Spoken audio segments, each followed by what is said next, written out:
Hello, and welcome back to my channel. My name is Ulwando, and we are talking events, and particularly today we're talking styling. So I have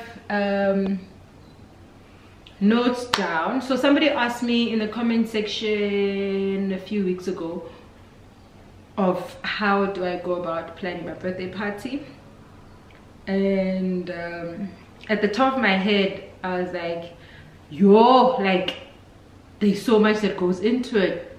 And then what's going on, just the thought of the answer, I was just like, yo, my god, there's no ways I could like type this response to you because it's in the comment section. Then I said, you know what, let me actually break it down. Maybe I may help somebody else if I share how exactly I go about planning a birthday party.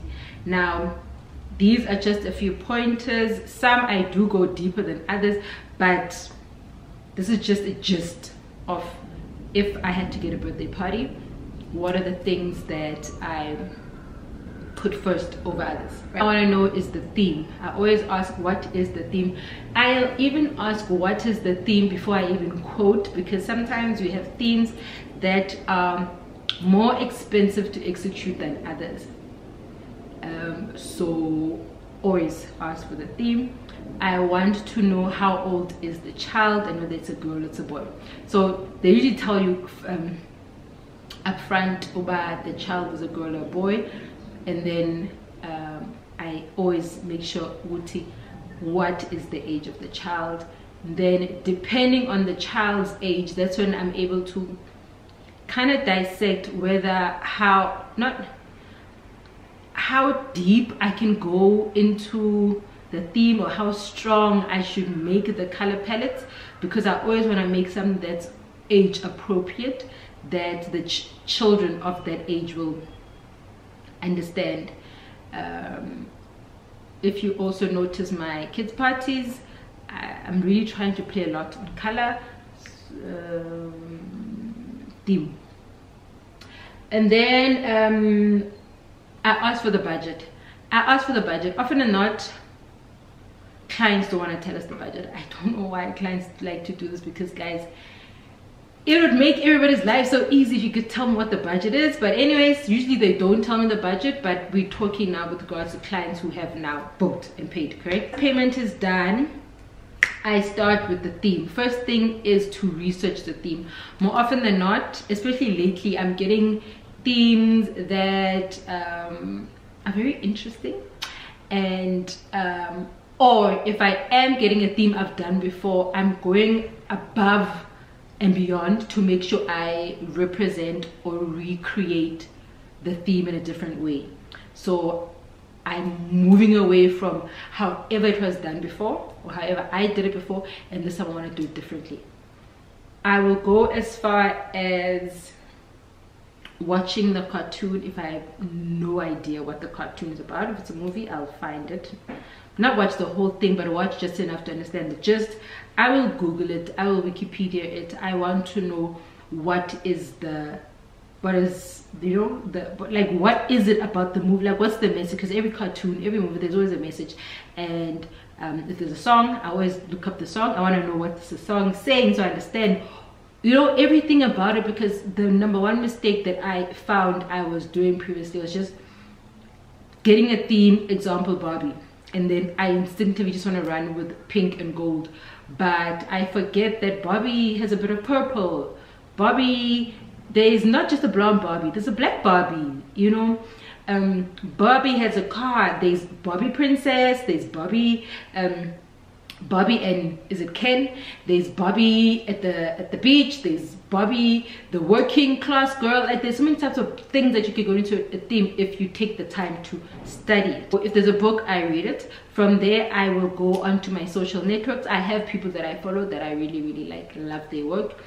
So if I have a kids theme and I know from like memory that they've done the theme, I'll go to their pages just to see how they did it and see what parts of what they did I like. And then I'll move over to the international side of the world, where I search now the theme using the hashtag. So if it's a Paw Patrol, I'll search for hashtag Paw Patrol, hashtag Paw Patrol theme, hashtag Paw Patrol cake, hashtag Paw Patrol theme party, hashtag, like everything that's associated with that theme, and I will continuously save information. I don't know if you guys know, there is a function on Instagram you can save and make folders of different themes. That's what I do. I will then move over to Pinterest. If you don't know Pinterest, get Pinterest. On Pinterest, I do the same thing. I research the theme and I also create folders. Then, now this is not something that happens like once or like over an hour or two. This is something that happens gradually. So I always love it when a client books me with a lot of time, because then I know I can invest myself fully into the theme and the planning of it well. Actually, now this digital board of all these ideas, and from each one I'm taking one thing that I like up until I have all these elements that I love, and then I get to my book and I start sketching and I say, okay, I like this, I like this. I choose my color palette, and from there, that's when I'm like, okay, I think I know how I'm gonna do it. Now, even from there, I still go over it many times after until I have like the most perfect representation of that theme, which is like the thing that I'm just like fixated with right now, which is detail. Now, once I've sketched it, now usually if I'm sketching, I always sketch ideas depending on things that I have. I try and avoid having dreams about equipment that I don't have, because I'm trying to not spend when I have a birthday party. So I always think what I see in line with what I have, and what I have, what can I paint, what can I, you know, how can I reuse something that I already have into another in another way, because essentially, guys, so tang. Yes, I do buy, but I try not buy too much. I try maybe buy 1, 2 things, 3 things, but I don't want to buy too many things for an event. Then I'm losing out on my profits. So equipment is very important, because then I can only achieve what I want to do if I have the equipment. If I don't have the equipment, milling tenge. Like I said, I'm avoiding to buy. So then I think about, how can I, do I have to reupholster furniture? Do I have to paint furniture? And painting is usually the easiest way. I am lucky enough to have a bit of range when it comes to furniture, so I am able to mix up things. And that's when now I think, okay, I will use the round table instead of use the square table. I will use the wooden chair instead of using the Tiffany's, because then the wooden, I can paint them to the same color. You understand? Instead of just having a cake stand, let me use the candy card. Instead of doing that, instead of having a round backdrop, let me have a half moon backdrop. And even with those backdrops, am I using them in just plain white? Do these need to be painted? From there, now that's when the idea starts to get real about the event, and that's when now I can see the workload that's going to go into it.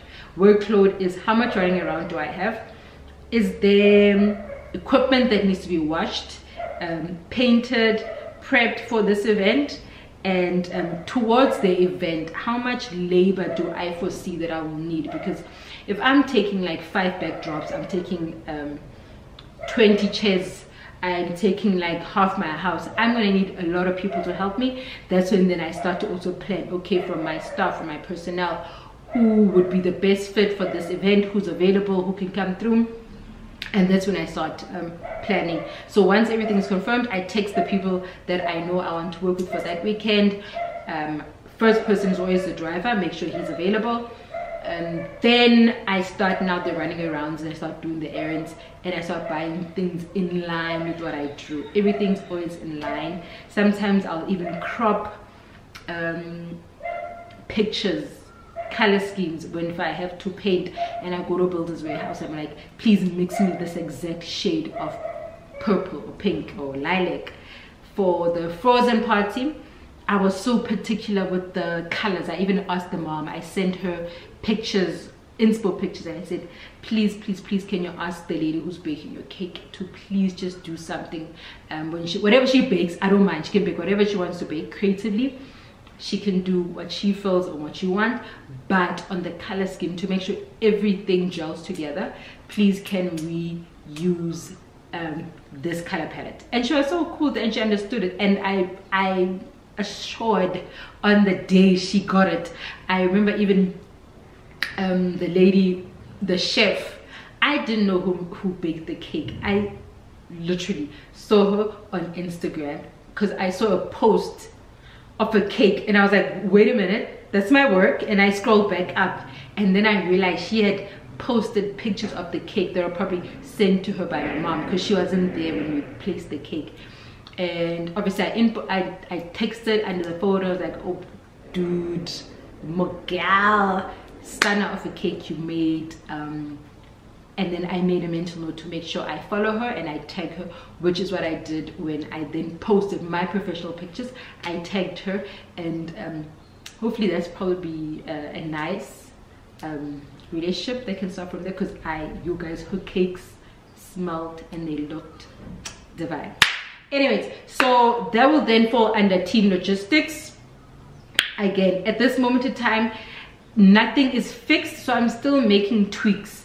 And oh, I forgot, there's also stationery. Huge part of the kids' parties is stationery. So then once I know my color palette, I then need to figure out what images am I using to explain creatively the theme. Because when people look at your event, it's all good and well if you have the colors, but do you have the characters represented, and how do you have them represented? So again, I'll make reference to the Frozen. I wanted something that was very lush, so I had to find images of Frozen that were lush. I had to then send a brief to the lady who does my printing to say, these are the colors that I'm, because she has to design this. So I sent her images and I sent her my color palette and I asked her to please design something along these lines.